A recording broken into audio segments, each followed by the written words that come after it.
Bonjour, nous sommes avec Stéphane Fermigier, président du groupe thématique logiciel libre au pôle systématique. Bonjour. Qui est l'organisateur de l'événement, organisateur de la Demo Cup et coprésident du jury. C'est bien cela? Absolument. Bonjour Stéphane, donc pourriez-vous nous parler de la Demo Cup? Alors, la Demo Cup, c'est une compétition, un concours qu'on organise pour essayer de mettre en avant des projets à la fois open source et innovants. Puisque c'est quand même la thématique, l'une des grandes thématiques de l'Open World Forum, c'est l'innovation grâce à des communautés, grâce aux mécanismes de l'open source et de l'innovation ouverte. Et donc ce qu'on a cherché à faire, c'est mettre en avant une douzaine de finalistes qui vont présenter leurs projets, chacun pendant 8 minutes, donc il y a un temps assez court. Il faut être dynamique, il faut être punchy, et il faut qu'en 8 minutes, on ait compris ce que fait l'innovation, et en même temps convaincre un jury et puis convaincre l'assistance de l'intérêt des projets ou des innovations qui seront présentées lors de la compétition. Très bien. Quel type d'innovation vous avez en exemple? Est-ce que c'est une innovation ultimement de produit? On a développé une application, une innovation de service? C'est quel spectre vous avez proposé? Alors, au départ, on était ouvert. C'est vrai qu'on a plutôt des produits, des logiciels.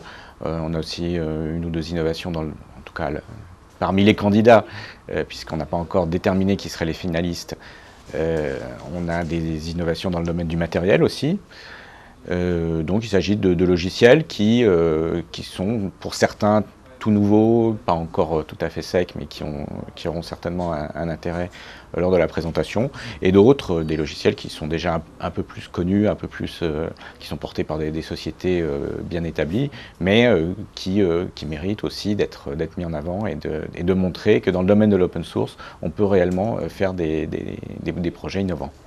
Et dans ces projets innovants, vous avez beaucoup de projets français, c'est-à-dire que la France a été un peu poussée?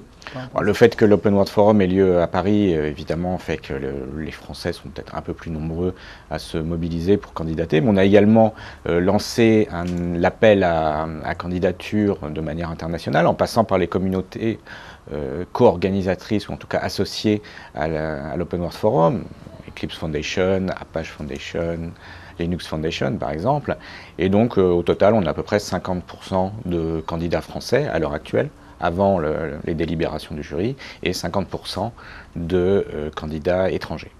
La Demo Cup se déroulera à quel moment en particulier? Alors elle doit avoir lieu dans l'après-midi du deuxième jour, donc le 1er octobre si je ne me trompe pas. Ça va durer 2 heures, donc là encore une fois c'est l'idée de rester très punchy, très dynamique. 8 minutes par candidat, des transitions rapides entre chaque présentation.